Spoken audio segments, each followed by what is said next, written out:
Salam jumpa lagi di modul 2.1 koneksi antar materi pembelajaran berdiferensiasi. Saya Alexis Jaharut, calon guru penggerak angkatan 11 Kabupaten Manggarai Barat.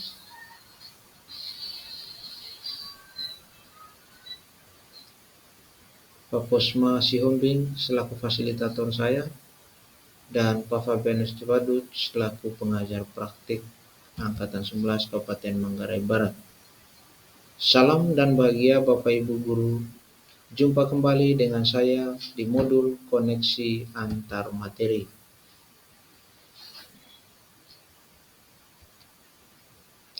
Pembelajaran berdiferensiasi. Pembelajaran berdiferensiasi adalah usaha untuk menyesuaikan proses pembelajaran di kelas oleh guru agar dapat memenuhi kebutuhan belajar individu murid. Hal ini bertujuan untuk mendukung semua murid yang ada di kelas kita. Nah, mengapa hal ini penting? Setiap anak itu mempunyai ciri khas tersendiri.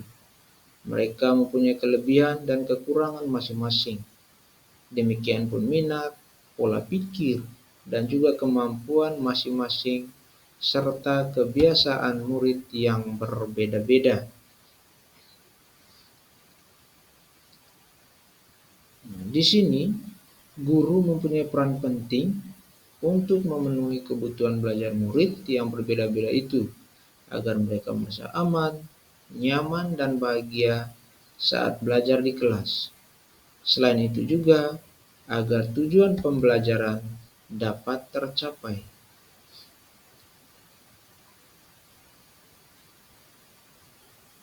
Lima cara guru agar dapat melakukan pembelajaran berdiferensiasi di kelas. Yang pertama, guru harus memahami tujuan pembelajaran. Yang kedua, guru harus mengetahui dan merespon kebutuhan belajar siswa.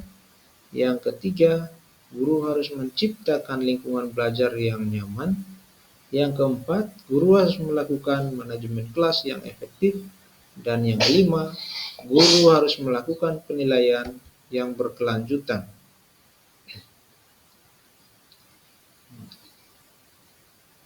Ada 3 aspek kebutuhan belajar murid yang harus dipahami guru. Yang pertama, kesiapan belajar murid atau readiness. Yang kedua, minat belajar murid.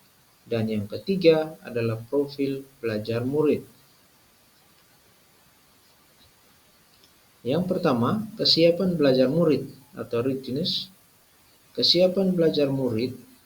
Untuk mengetahui kesiapan belajar murid, guru harus melakukan penilaian awal atau tes diagnosis awal untuk mengetahui kemampuan murid dan sebagai informasi awal untuk memetakan murid berdasarkan gaya belajarnya. Yang kedua, minat murid. Minat murid adalah faktor utama yang mempengaruhi sikap anak saat kegiatan pembelajaran berlangsung. Dengan minat ini, anak termotivasi untuk terlibat aktif dalam pembelajaran. Ini menjadi faktor penting yang perlu dipahami guru, karena minat anak pasti berbeda-beda. Nah, bagaimana guru harus memenuhi kebutuhan belajar mereka? Yang ketiga, profil belajar murid.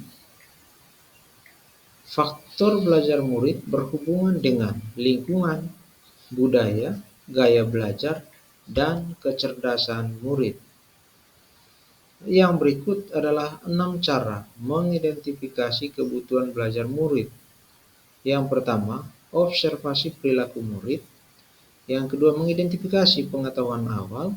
Yang ketiga, mereview dan merefleksi praktik pembelajaran. Yang keempat, melihat rapor sebelumnya.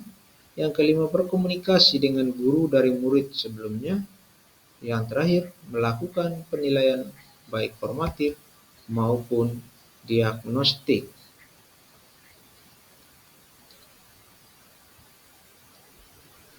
Yang berikut adalah strategi mendiferensiasikan pembelajaran. Guru dapat memilih salah satu atau lebih dari strategi pembelajaran berdiferensiasi berikut ini. Yang pertama, diferensiasi konten, kedua, diferensiasi proses, dan yang ketiga adalah diferensiasi produk. Diferensiasi konten berkaitan dengan materi, keterampilan, atau konsep yang dipelajari berdasarkan kurikulum yang ditetapkan, membedakan pengorganisasian atau teknis penyampaian, tetapi tidak mengubah standar kurikulum.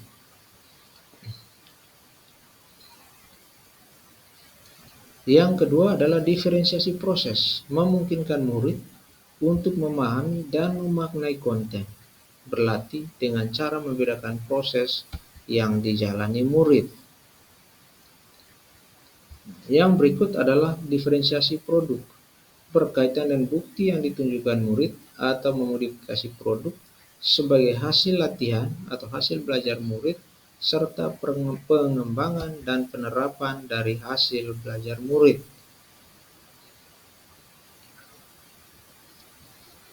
Nah, yang berikut keterkaitan modul pembelajaran berdiferensiasi dengan modul lain. Usaha guru untuk memenuhi kebutuhan belajar murid sesuai kodrat alam dan kodrat zaman berdasarkan pemikiran Ki Hajar Dewantara, maka seorang guru penggerak harus berpihak pada murid, reflektif, mandiri, kolaboratif, dan inovatif.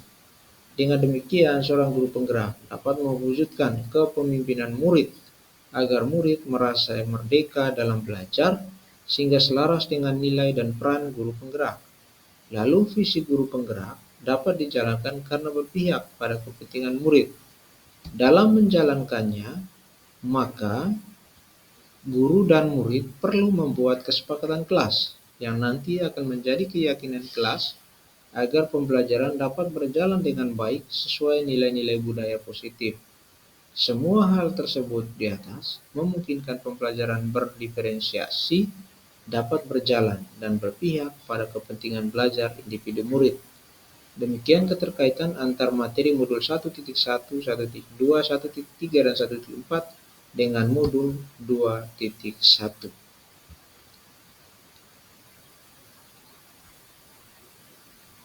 Demikian pemaparan koneksi antar materi modul 2.1. Terima kasih, salam, dan bahagia.